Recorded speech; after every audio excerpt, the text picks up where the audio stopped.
सो 7th class, आज हम lesson number 3 का ही पिछली क्लास में मैंने आपको करा दिया था थोड़ा बहुत। आज हम उसका आगे उसे ही कंटिन्यू करने वाले हैं, ठीक है। तो इसमें सबसे पहले हम पढ़ेंगे life history of silk moth. बहुत ही ज़्यादा इम्पोर्टेंट टॉपिक है ये। अब देखिए वाई इज़ इट इम्पोर्टेंट, क्योंकि इसमें जो है life cycle of silk moth है, ठीक है। सिल्क मोथ का लाइफ साइकिल है इसमें। तो देखिए क्या है, साइकिल का मतलब ये होता है कि हम जहाँ से भी शुरू करेंगे वहीं पे आके फिर से ख़त्म हो जाएगा। तो देखिए हम यहाँ से स्टार्ट करते हैं, ठीक है। Suppose there is silk moth.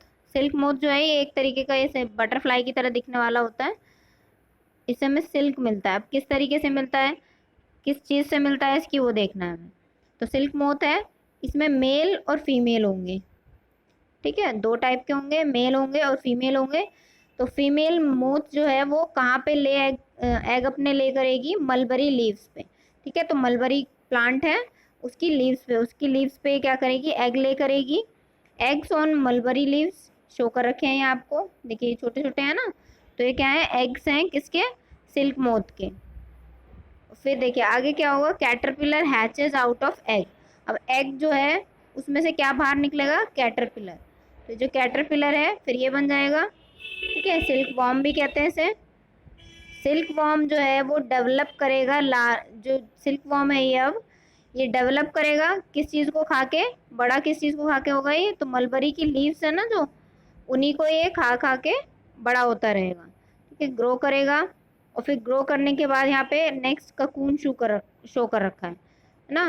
Cocoon या कोकून जो भी बोलना चाहते हैं आप। अब ककून का क्या है, वो ऐसे नहीं बनता है डायरेक्टली। जो कैटरपिलर था हमारा या सिल्क वॉर्म हम बोल सकते हैं, इसके ऊपर क्या होने लगेगा, एक लेयर जमने लगेगी, ठीक है। इसके ऊपर एक लेयर जमने लगेगी सॉफ्ट धागे की तरह की। और उसे ही हम क्या करेंगे, उसे हम निकाल लेंगे और फिर उसे यूज़ होगा। Department of cocoon, development of cocoon around caterpillar. Caterpillar के बीच में कैटरपिलर है, ठीक है। उसके चारों तरफ क्या है, ककून बनने लगता है। और फिर ककून जो है वो हैच करता है, मतलब ककून में से निकल जाता है कैटरपिलर बाहर। और फिर क्या बन जाता है, मोथ बन जाता है। और फिर देखो फिर यही लाइफ साइकिल स्टार्ट हो जाता है। फिर दोबारा से एग ले होंगे, फिर दोबारा से कैटरपिलर बनेगा। कैटरपिलर फिर ककून का डेवलपमेंट होगा उसके ऊपर। फिर ककून में से कैटरपिलर निकल के नया सिल्क वॉर्म बन जाएगा या सिल्क मोथ बन जाएगा, ठीक है। तो ये साइकिल है, इसे आपको अच्छे से समझना है। और ये you have to draw in your copy. Copy में ड्रॉ करेंगे, ये वाला पिक्चर जो है वीडियो वाला ही करेंगे, बुक में जो है ऐसे नहीं करेंगे। अब देखिए प्रोसेसिंग। अब हमें पता तो चल गया कि सिल्क वॉर्म जो है वो कैसे कैसे करके ककून बनाता है। अब ककून से हमें सिल्क कैसे मिलेगा, तो उसके कुछ स्टेप्स हैं यहाँ पे जिन्हें हम पढ़ने वाले हैं। फर्स्ट स्टेप है, the first step towards obtaining silk is rearing of silkworm done when mulberry trees bear a fresh crop of leaves. जो रियरिंग होता है सिल्क वॉर्म का वो कब होता है, जब मलबरी की जो ट्रीज होते हैं, मलबरी की लीव्स पे देते हैं ना ये अपने एग ले करते हैं। तो जब से शुरू हो जाता है, जब फ्रेश लीव्स लगी होती हैं मलबरी के प्लांट पे। Hundreds of eggs laid by female silk moth are stored carefully on strips of cloth और पेपर एंड आर एक minute and are then sold silkworm farmers when they where the eggs are kept under hygienic and suitable conditions of temperature and humidity for their proper growth, है ना। अब proper growth के लिए क्या होता है, उन्हें उन्हें रख दिया जाता है एक किसी पेपर पे या क्लॉथ पे, उन्हें उठा के और अच्छे से स्टोर करके फार्मर्स को दे दिया जाता है। सिल्क वॉर्म वाले जो उनका अच्छे से ध्यान रखते हैं, प्रॉपर टेम्परेचर देते हैं उन्हें, प्रॉपर ह्यूमिडिटी देते हैं, जिससे वो अच्छे से ग्रो कर सकें, अच्छे से उनके जो एग्स हैं वो बड़े हो सकें, कैटरपिलर बन सकें। Then they are then warmed to a suitable temperature. एक सूटेबल टेम्परेचर तक उन्हें गर्म किया जाता है।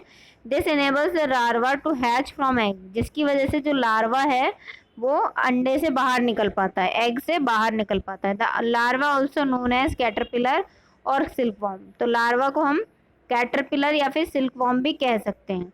इन्हें फिर कहाँ रखते हैं, बैम्बू ट्रेज में रख देते हैं, जो बांस की बनी हुई ट्रे होती है उनमें रख देते हैं। Are served with freshly chopped mulberry. ना, और उन्हें मलबरी जो है फ्रेशली चॉप्ड लीव्स उनके साथ भी बनाया जाता है। They eat day and night and increase a lot in size, है ना। और फिर वो क्या करते हैं, अच्छा, जो बैम्बू के ट्रेज हैं उसमें मलबेरी की लीव्स पतली पतली छोटे छोटे टुकड़े करके डाल देते हैं, और फिर ये जो है कैटरपिलर है हमारा, या सिल्कवॉर्म कह सकते हैं, वो क्या करता है, वो उसे खा के, देख रहे हो ना, ये लीव्स हैं और ये सिल्कवॉर्म है। सिल्कवॉर्म क्या करेगा, इसे खा के जल्दी से बड़ा हो जाएगा। उनका साइज जो है वो दिन में ही बहुत अंतर नजर आने लगता है, बड़ा हो जाता है।